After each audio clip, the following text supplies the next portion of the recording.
Hi, my name is Carlo Volpe, And I'm Desmond Silva, and and welcome to welcome to Centerville Centerville Voice. Voice.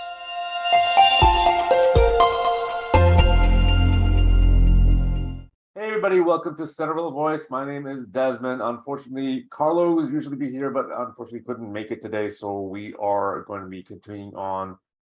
When we have a guest, we have a guest here named by the name of Chris Foltz, who is a professional lawyer, who has been battling and trying to fight on the behalf of parents to help in their legal battles with trying to keep their children safe and keep their in order to so that parents know their rights. And I know that I've experienced this stuff before with one of my neighbors when they had a situation where they almost had their daughter taken away from them due to circumstances that the social worker didn't agree with, even though that she had the full support of her mother, her father, brothers, sisters, and even neighbors. So, without further ado, we want to go into this. We'll want to let Chris give us a little bit of a description of what you do and what's going on.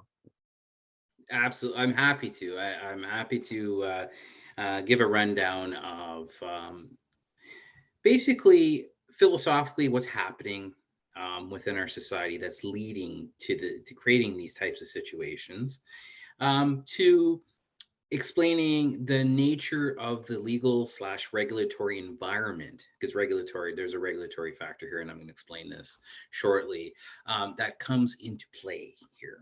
Okay.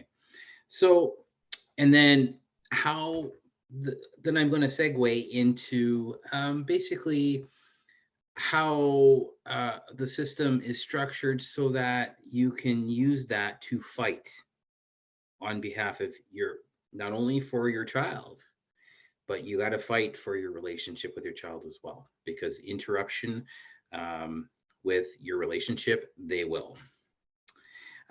So I'll start with the philosophical underpinnings. Um, you'll notice that you probably read the newspaper recently, newspaper articles, particularly CBC. I'll be honest with you. You'll notice a certain bent, a certain leaning. It used to be that journalism used to be, here's one side of the facts, here's the other side viewpoint, and you, the reader, shall decide. It's not like that anymore. No.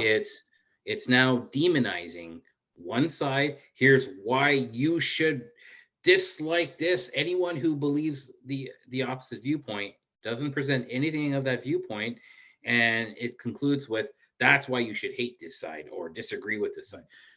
That is not journalism. Okay, No. that's and you'll notice. So the philosophical underpinnings here, or I'm going to call it a theological underpinning, because they've turned this into a religion. You've seen wokeism, stuff like that. That actually comes from certain areas of you'll see that, like, there's certain degrees that they tend to, shall we say, fixate their students' minds. I'm going to use the term fixate because I can think of a few other words, and I'm not going to use those. I don't like to be pejorative, but those they become adherents of an ideology. You'll hear of gender ideology, where there's, I don't know what the latest count of genders is now, but apparently that's where that of the pronoun lore comes from as well. Just because, like, it's natural to show respect to somebody. Like, I can disagree with this whole mandated pronoun issue, but it doesn't mean that you don't treat someone with respect. So regardless, but that's one example. You're going to see social workers, for example. I have to reiterate, though, I'm going to reiterate, though, that I've encountered some really good ones, but I've also encountered some really shall we say, social workers that will go to basically the ends justify the means. And they will go to such extremes in order to achieve their ends, that they will interfere with a relationship with a parent. Desmond, I heard you reference like an example of a social worker. So I'm going to hammer home that type of example. So you'll see that like professionals, they're like particular social worker, every professional has there's a statute that they function under. Okay. So teachers, say for example, a teacher is under the, their licensees of the Ontario College of Teachers. Okay. Social workers, it's called the regulated health professionals. Okay. And those set out the requirements of those professionals. Okay. And so what happens is, the reason why I'm mentioning that is, what do you do when you have a complaint and like, say for example, you find out that a social worker, has been popping into your child's school, which they shouldn't be doing, particularly if in the child protection proceeding, they should not be going directly to the school. That's a complaint. That's complaint territory right there. That's good to know. Yeah, and so in that case there, what do you do? There's two things. Okay. You can file it, like particularly you look into what your rights are through the Ontario College of Social Workers and Social Service Workers. And they actually have a booklet. There's a set of rules. They're rules of basically the rules of professional conduct. Okay. Teachers have that. Teachers have a code of conduct. But social workers, yes, there's specific rules. You can look those up. You go to the website, the social workers website, where you can go to, like for example, the Ontario College of Teachers. If you have a teacher that's, say for example, dealing with the sex ed curriculum, and particularly Roman Catholics, there is a lot in the curriculum to be concerned about, in my view, from a Catholic perspective. And then the other thing is, so to segue into the other portion, you also have access to the information, because sometimes you'll see someone will, it's the equivalent of, don't worry, we won't tell your parents. Just, it'll be between, they like to label it like this is alleged counseling, right? And whether or not there was a formal counseling relationship established there. So what they'll do is they'll try and identify it as that, so that, they'll try and say, wait, no, access to information, like they call PHIPAA, Personal Health Information. It's a Privacy Act.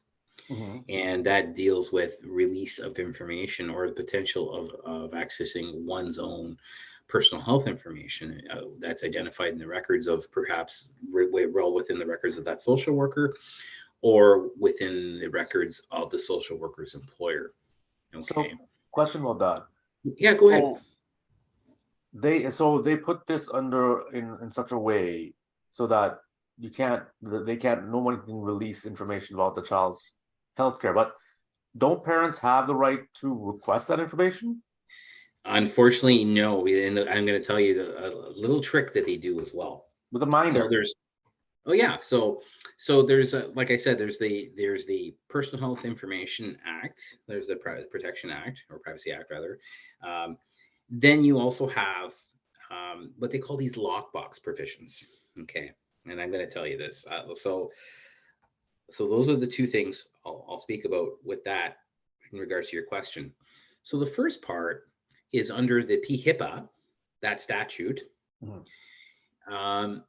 What happens is there's differences between access of information and disclosure of information.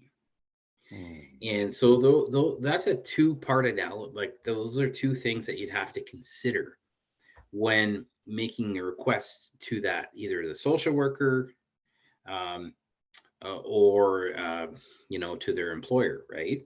And so it starts, you submit a letter, or in writing, a request to access the information, and they make a decision. They have so many days to make that decision. It's a statutory time requirement. If they deny it, that's not the end of the story, by the way. Okay. And you know why I say that's not the end of the story?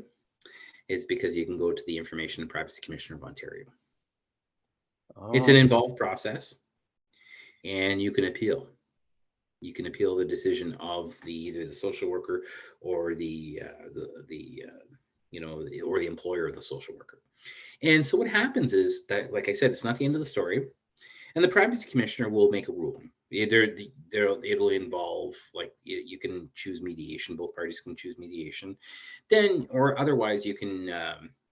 It's a contested hearing, basically in writing, and the ultimately the commissioner will make a decision, but that's still not the end of the story, because if they make an errant decision and they rule against you, if there's errors within that decision, you can take it for what they call a judicial review in Ontario Divisional Court.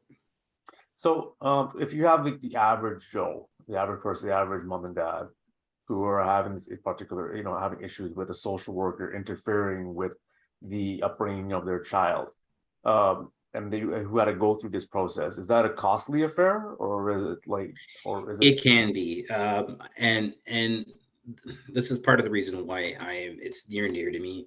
I want parents to know that there's something you can do. Unfortunately, sometimes it's the lack of money. It creates what they call an access to justice issue. And, there's nothing stopping kind-hearted lawyers from taking on matters pro bono. It's just, oftentimes we're stretched so thin that, and not everyone's versed in privacy law. This is a whole area. It's privacy law, right? And so, yeah, it can be costly, but there's nothing saying you cannot litigate on your own. There are decisions. You can actually look on the Privacy Commissioner's website and you can access decisions. There's a lot of considerations that are coming up as I'm speaking right now. And like, one thing you can do is you can rely on past decisions. If you like, for example, if the social worker or the employer denies your request and you submit a complaint, you further it on to the privacy commissioner, you can refer to past decisions of the privacy commissioner to essentially support your argument, and that's basically, it helps you argue your case, because you don't need a law degree in order to advocate for yourself. You really don't. But I guess why I'm here is to encourage you as a parent to fight for your rights. You have rights. You have a special place in your child's life. You have a right, and you have a right to, in my view, parental self-determination. You have a right to choose to raise your child in the way that you see fit. And that, in my view, that is an interference of that. There is a Supreme Court of Canada case. I'm trying to remember. You just look for if you do a search, it's New Brunswick Minister Child Welfare Services, I believe. Fantastic case, because it actually talks about the parent-child relationship is a fundamental aspect of the what they call the parental psychological integrity. And it's a really good decision. But that also ties into something as well, and I want to raise alarm bells. If you're a parent, there's something called a lockbox contract. Okay. And to me, and from what I'm seeing this, it's very sneaky. And particularly if let's say, for example, your child's kind of 11, 12, 13. They're getting up in that territory of what they call a mature minor. Okay. And it's the equivalent of, it's a contractual, in my view, it's contractual equivalent of, don't worry, it'll be our secret. We don't have to tell anyone. Because what it is, they get the child to say, do you want us to withhold all this information from your parent? And then what they do is they get the child to check off the box, and they sign. The kid signs. Yes. But isn't it illegal for a child to enter into a binding contract? That's the argument that I'm raising. I'm in the process of pushing forward, but Yeah, because I know with the company that I know about my day job, right? We won't even like, or even some people I know who do tech support, right? Yeah. They won't do anything that requires permission. That they won't do anything of that with a minor, anyone under the age of 18. They could be 17 years old, and just to do screen sharing on on a smartphone, Yep. if you're 18, if you're under the age of 18, the remote tech won't accept you. They say, okay, where's your mom or where's your dad or where's your legal guardian, right? And then after that they'll ask, and even on when it comes to the case, when you write the case for, and this is just for fixing your phone, right? Something minor like fixing your phone, right? They'll put mom and dad's name on there, or mom or dad's name, one of the two, right? They will not put the kid's name on there. They'll probably put the kid's name as additional contact, just in case, just to put this in perspective. Okay, this is the kid's phone that mom and dad bought for them, or whatever the case is, right? But there's no company that at least that I know of, that no private corporation that would ever enter into a legal contract with a minor. So how is it that these social workers are able to do that? You can actually look at there's lots of information in the there's a PHIPAA handbook, and there's a whole section on lockbox contracts, and I think it's a huge red flag. If you Google PHIPAA, Mhm. PHIPA, lockbox agreement or lockbox contract. So what are some examples of like some of the clauses that allow them to do this? There, in my view, there's nothing supportive of it, but that is, in my view, also it's still a developing area of the law, because guess what? No one's effectively challenged it at this point. No Yeah. one's effectively challenged it, And why do they call them lockbox contracts? because it's basically sign it, throw away the key, lock it, throw away the key. That's essentially, And no one can gain access to this, that's correct. but they're doing it with a minor. Mature minor, yeah. It's based on the principle of a mature minor doctrine, or it's not even a doctrine. I'm at a loss for the word at the moment. It's on the tip of my tongue, but yeah, it's unfortunately it's a huge red flag. Yes. I don't, yeah, because I like mature minor. Like, who has ever seen a teenager that was that mature? Like Yeah, mature seriously. minor. I mean, I remember. I mean, back like in the early '90s, like up until the up until the like mid '90s or so. If you're when you were 16 years old, you're able to drive a car. But people found out that kids make mistakes, so they increased the legal age to receive your full license to 18 years old. People are I not know. allowed to vote. People are not allowed to gamble, smoke, drink alcohol if you're under the age of 18. You're not allowed to do a lot of things if you're under the age of 18. So I don't this lockbox. I'm surprised that these lockbox contracts actually hold up. So if you were to take this type of thing to court, right? How well would it hold up? It's a tough call, and I think at this point, I think it would be highly situationally dependent, circumstantially dependent, because, like, for example, if you can particularly show that there's some sort of malfeasance or misfeasance going on, I think there would be a good chance that you could really at least generate some movement. But in the lack of that, like, so if a parent, Hold on a second before we get into before we get into all that stuff, for all of us who are not lawyers, what is malfeasance and the other thing? Sorry, if there's evidence, sorry, I've been working all day. So basically, if there's any evidence of wrongdoing. Okay. Yeah, if there's in the lack, but here's the thing though, there's a red flag here. So how do you know that there's something? how would you be able to find out that something wrong going on behind the scenes if you can't get information to prove that there's something wrong going on, even though you have suspicions and you have very good suspicions? Yeah, so if you have, but still, if you have suspicions in a court, there should be evidence of that, right? Yeah, but the thing is, though, you have to be able to get the information, and the thing is, how do you get the information when you can't even get the information? Like, you, Oh, you so can't even.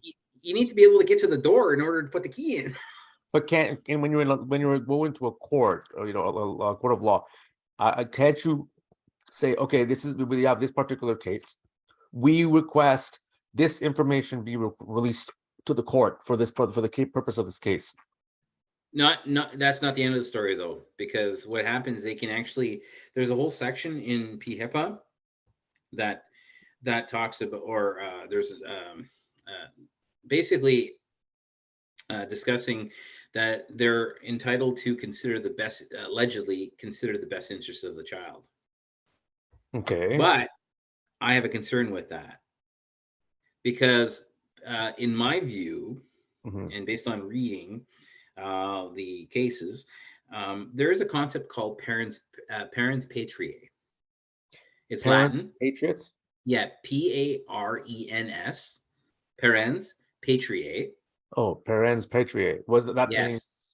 in the place of a parent, and or no, not in the place of a parent, but it's basically exercising, that element of parental authority that protects the child, protects a vulnerable individual. Okay, and there is case law, and the legal commentary has shown, like, you can check out the commentary, and commentary has shown that it's the court that properly exercises parens patriae, not a social worker, not the employer of the social worker. It's the court. That's good to And know. yeah, and that is that. I for myself, it's an annoyance, and I think parents have to be aware of that. Okay, and absolutely, and it's those kind of it's that legal knowledge that a parent needs to have in order to kind of navigate. So everyone out there, remember this word, parens patriae. Yes. You say that, you're going out parens patriae. A lot of people are like, what?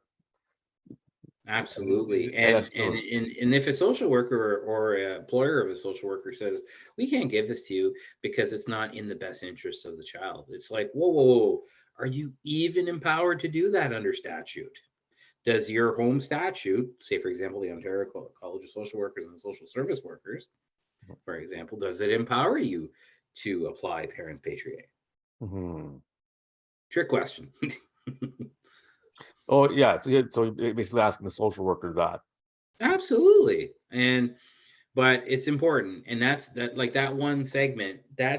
We just finished talking about, like, we're talking about how to get this information, or trying to access the information, but then there's other things you can do as well. So remember, I'm going to direct your attention back to, remember the home statute, for example, the Ontario College of Social Workers and Social Service Workers. They have rules of conduct, right?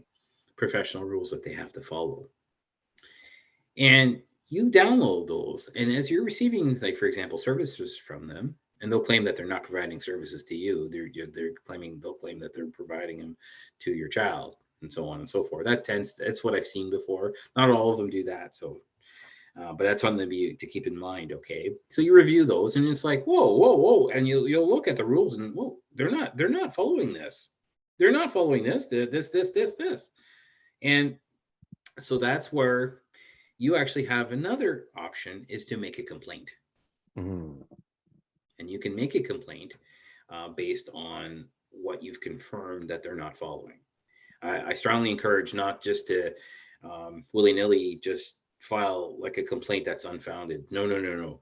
Make sure you dot your I's, cross your T's. You've confirmed they did this. This is contrary to the rules. Yeah, then send it in, and then see what that gets you as well. Because that I strongly encourage that, because you know what, because of the fact that your relationship with your child is one of central importance, not only for your family, but the parental child relationship is one that's of central importance to society. And now going back to that thing, now with since the social worker doesn't have parens patriae, Yeah. but the parent does, legally speaking, what is preventing the parent from telling the social worker, you don't have parens patriae? I do, right? I'm the parent. Yes, I'm the you say I'm the parent. parent. Yeah, I'm the you put that in parent. writing. Everything you do, you put it in writing. I'm requesting this information by law. You are required to give this to me. Can you not do that? You know what? It depends. Like I said, it depends on the information. Because you don't know if there's been an allegation made and so on and so forth. Because oftentimes they can claim that it's. I can tell you right now, you'll see this excuse made ad nauseum. Oh, it's if we release it to the parent, it could be harmful, so on and so forth, harmful to the child. Oh, you know what? If this gets back to the parent, it could be the child will experience reprisal. Basically, the parent will punish them for saying something to the social worker, and they'll say, "No, we can't have that." You'll see that. You'll see that too. That'll unfortunately rear its ugly head. That is unfortunate.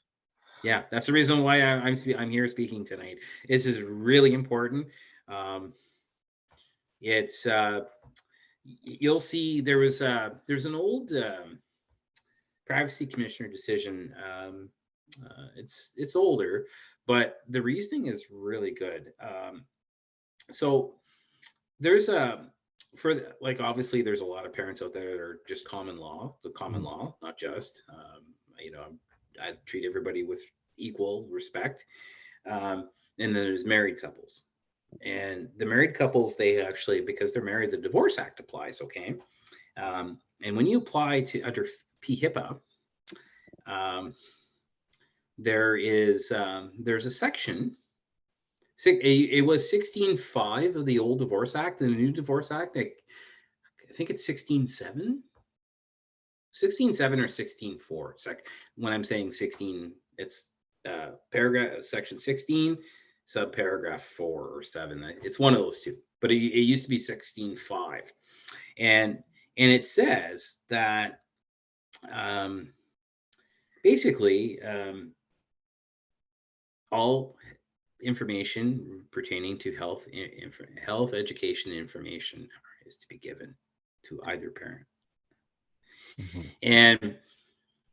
And so you'll see though on PHIPAA, I think it's 43.1H, and it says, so it's like, for example, if you have the door slammed on you and say, we can't give you the information, well, guess what? It says that the information is to be released if authorized, this is PHIPAA, if authorized or granted under any other statute of Canada. Said another way, a statute of Canada is a Divorce Act, 16.5 now, 16.4, 16.7, whichever, I can't remember now, but yeah, and so that invokes what they call a paramountcy argument. And paramount, well, go ahead. So so this the Divorce Act, like, so I guess, so during the proceedings of a divorce, if there's some sort of information about a child, that you are required to provide that to both parents. Yeah, but it's still the same, because my interpretation of that, even the parents are together, it's still like, it's the spirit and intent. It's the spirit, letter, and intent of the law is that parents should have access to the information. It goes without saying. And here's the thing.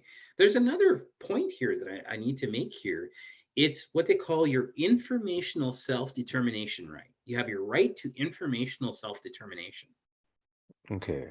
And you're advocating, and your child has a right to informational self-determination as well.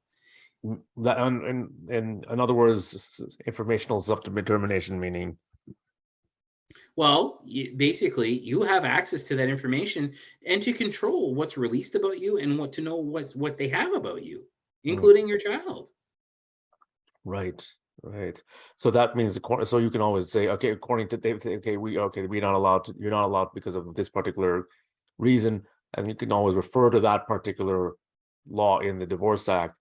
Say, Exactly, to show that that's the spirit, letter, and intent of the law. And then informational self-determination, that actually ties into the charter. It's a charter argument as well, because it's life, liberty, and security. So it's actually would fall more under liberty, the liberty portion of it, because you have the liberty, and actually, like, it's integrity, it's security and liberty. Like I said, that it's informational self-determination. And you have, and that, like, that actually falls in line with you have the right to actually submit a request for a correction. Say, for example, you get access to your records, say for example your health records, and you discover that there's an error on their file, and you have a right to actually request a correction, or at least to have it, and if they refuse to, you have a right to have something attached to it, like, say for example, something that you've drafted attached to it to accompany that. Okay, so essentially, so if you're armed with that passage from the Divorce Act, then the lockbox contracts don't hold up. Well, no, actually, to be honest with you, it's from what I've seen, no, the lockbox contracts are unfortunately, they're still being used, and they're still being treated as almost impregnable. But then there's a conflict with what's being said in the Divorce Act. Absolutely. So, like I said, that's the area of the law that it's evolving. It truly is. The problem is, you're going to see, though, that as a practical example, like little things, you heard of malum prohibitum and malum in se. Fancy Latin terms. One means something is wrong in and of itself, and one is wrong just because it's in a statute as illegal, in the law as illegal. Okay, and which one is which?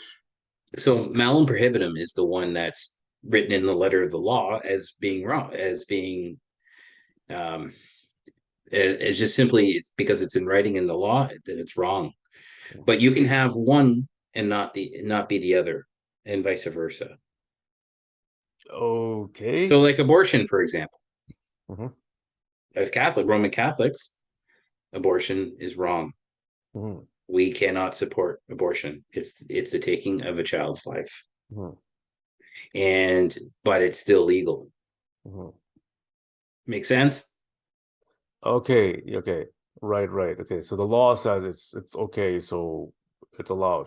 Is that what it means? Yeah. Doesn't make it correct in terms of its morality necessarily. Right, but rather just because it's in the law. Gotcha. That's correct. Okay. So and so in this case here, as I was saying there, though, just because someone says that, hey, it's in the books that, no, you can't do this, therefore you have to take this, you have to take our answer.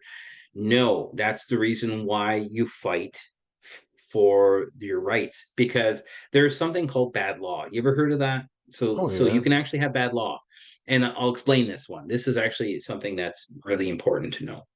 So you'll see that a decision would have been decided at a lower level, and if it was heard on, there might have been an error somewhere, and through no fault of anyone's, there may have been not enough evidence marshaled at that time, so on and so forth. So, but the problem is sometimes someone doesn't have the money to appeal it, right? To bring it up the ladder. So it just stays at that lower level decision, uncorrected, and therefore it remains bad law. That's what they call it. I hate to call it bad law. I've never been fond of that term, but that's typically what the common parlance is. And that goes for without saying, that is directly pertinent to parents. Their parents, basically, they're seeking of justice for their child, seeking the preservation of their parental autonomy, their parental authority. Those are two different things. and they're both very important to parents. It's very important for protecting their interests. I use a practical example as a Roman Catholic, if I may.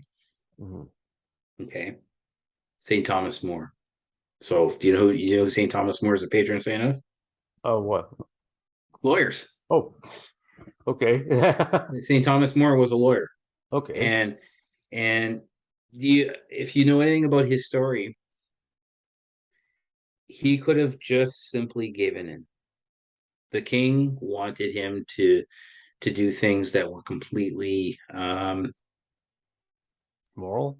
immoral, essentially. And St. Thomas More says, no, my master is God, Mhm. and I'm not giving in. So the king essentially helped him change his mind, tried to help him change his mind, Mm. put him in the Windsor Castle,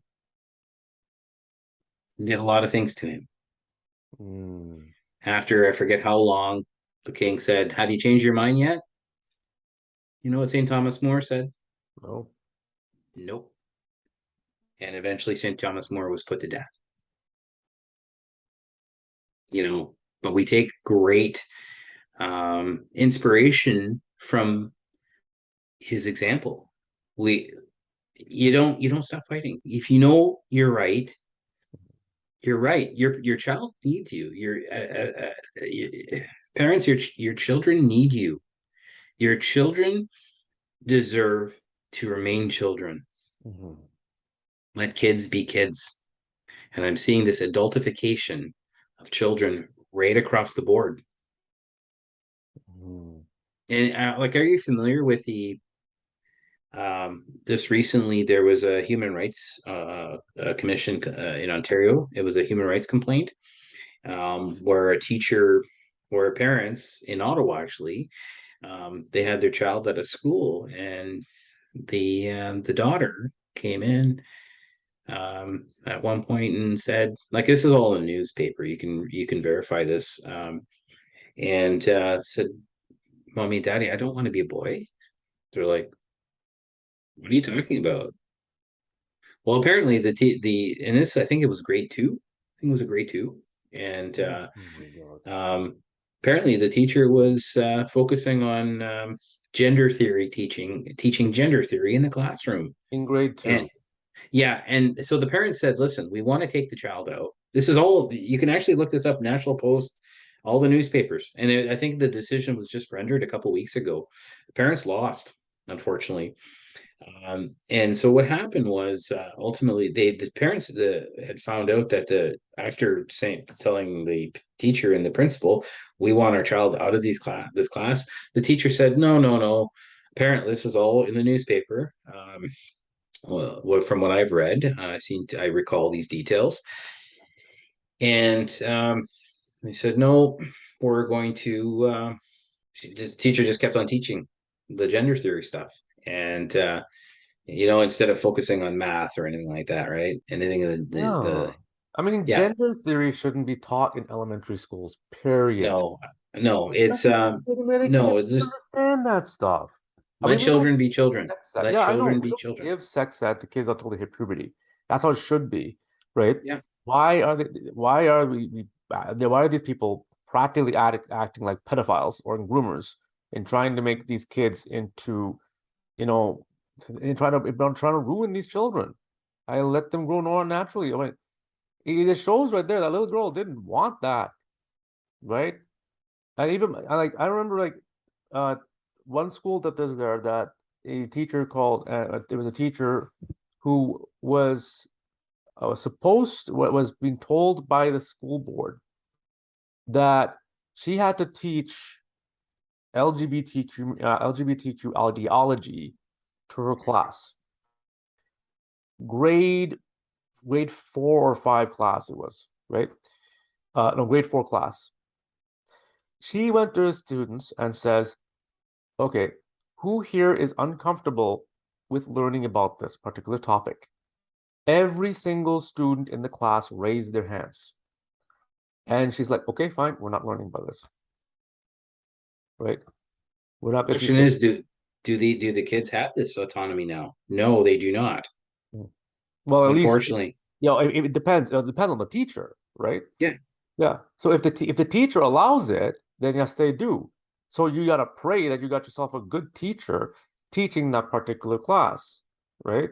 And Yeah. fortunately for that child and for that class and their parents, that teacher was a good teacher, and let the kids be kids, right? But I recommend a book if you ever want to know, like if you want to do some further reading about where this stuff is coming from. Yeah, you've heard of the term postmodernism. Yes, we've actually This had is a all. segment on it. Oh no, Well, you should read a book called Cynical Theory by James Lindsay and Miriam Pluckrose, I think her name is. wasn't Fantastic book. What's wasn't that? Lindsay like it wasn't was Lindsay the same guy? Was Lindsay the the book is by James Lindsay. Okay, Yes. so it's okay. And he talks about like Foucault, Jacques Derrida, Gramsci, uh, and it's basically it's based on Marxism essentially, where it's all power relations. You'll see that, and everything's about power. So really, this whole thing is boiled down to a struggle for power. Mhm. Yeah, and it's sad.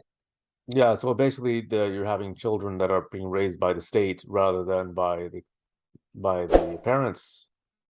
That is, I couldn't say it any better. Mhm. I could not say it any better. But the same thing's happening in China with Uyghurs, right? Yes. So what for all anyone who goes around saying, "Oh, this is okay here in Canada," well, do you agree with that? What's happening with the Uyghur families, Muslim people who in China, where the parents and the children are arrested by the communist by the Communist Party of China, right? By the Chinese Communist Party, and separated, and then the children are re-educated according to the wills and wants of the government, and the parents are not allowed to teach their children about their beliefs in Allah or whatever the case may be, That's or correct. their own rights. I mean, can you imagine here if someone told a Muslim, you can't teach your kids about Islam? That See how wouldn't far that they're would going. that yeah, absolutely, because remember, there's life, liberty, and security, but there's also what they call under a charter freedom of conscience, and freedom of conscience it includes our religious beliefs. Exactly. And but the thing is, what's happening there now, if you see, well, I saw a documentary by for the BBC on that particular topic with what's happening to Uyghurs, and you can see there was a segment where they let the child reunite with the mother for a very short time, and Yeah, these are practically concentration camps in a very large building. they Right? are.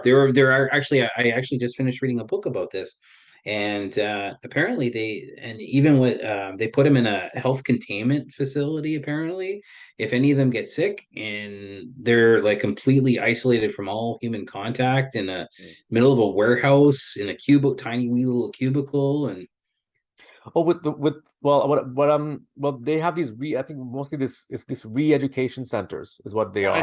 I read that. Yeah, so they try to indoctrinate the adults, but they separate the kids because the kids are more easily influenced. And when you see the reunited with their children, the children are repeating everything that the government wants them to say. And the mother of this child is crying while the little girl is patting the mother on the back, saying, "No, mommy, don't worry. President, he will be good to us. He will do all good things for us. He will make sure that we are well." And completely brainwashed the child, and the mother is crying because she knows what has happened to her child. Yeah, It's complete indoctrination and the government try to put a wedge between them, and it's happening here in Canada now. I see that, and so and so that's why in this case here, it's very important to advocate Like you start for advocating for parental rights, advocate for your access to your child's information so that you can exercise your parental self-determination. And you can even raise the argument your child's informational self-determination. But if you don't do that, where does it stop? Like where does the encroachment on your parental rights stop? Because, like, for example, I'm speaking like I'll speak as a Roman Catholic again.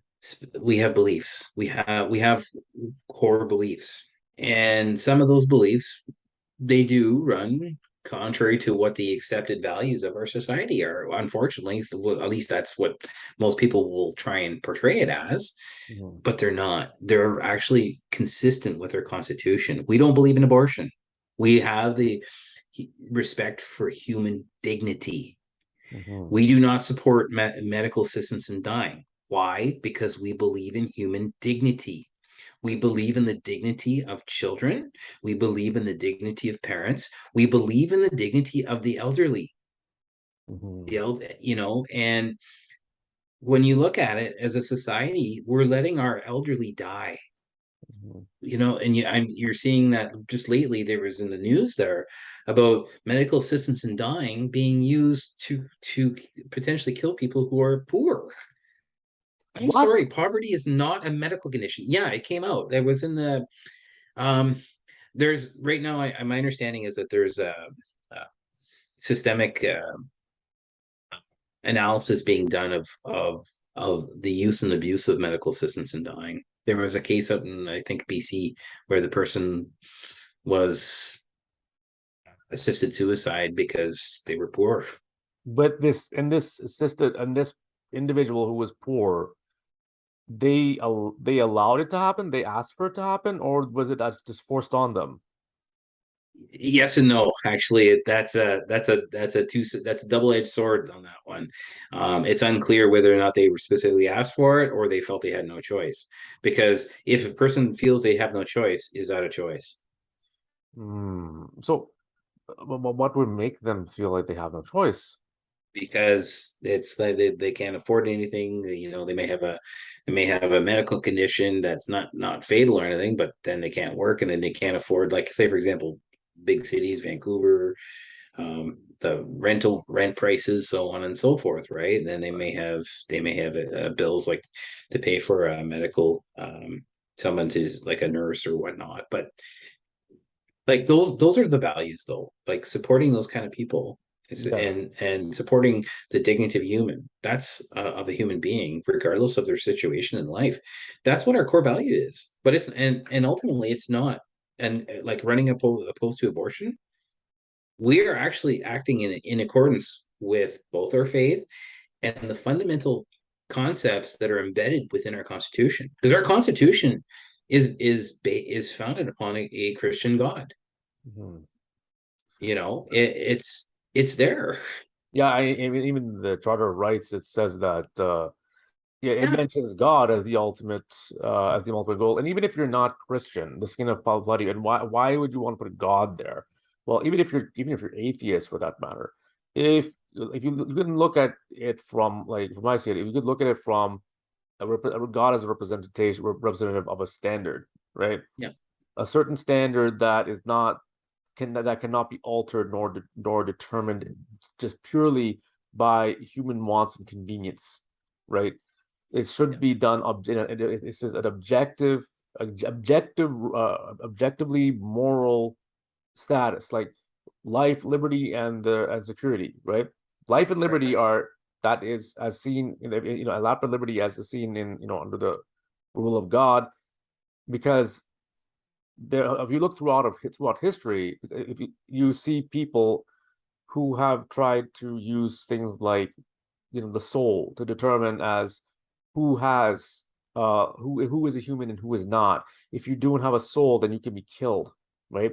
They did that they did that down in South America. They've done that, and they'll try to vilify somebody in order to try and make it okay to kill that other person. That's right. We're seeing that happening right now down south, where there are people who, after hearing Joe Biden's speech saying, basically speaking out against right-wingers, uh, Yeah. there are people out there who actually think that they're justified in killing right-wingers, and there are 2 cases of people who were killed Saw that. because of their political beliefs. And the one person was, I think one person was run over by a car and killed. Yeah. It was a teenage boy, Yep. who was, and it was a teenage boy was run over by a grown man because of his political beliefs. Yeah. And because his side had been vilified by the president of the United States.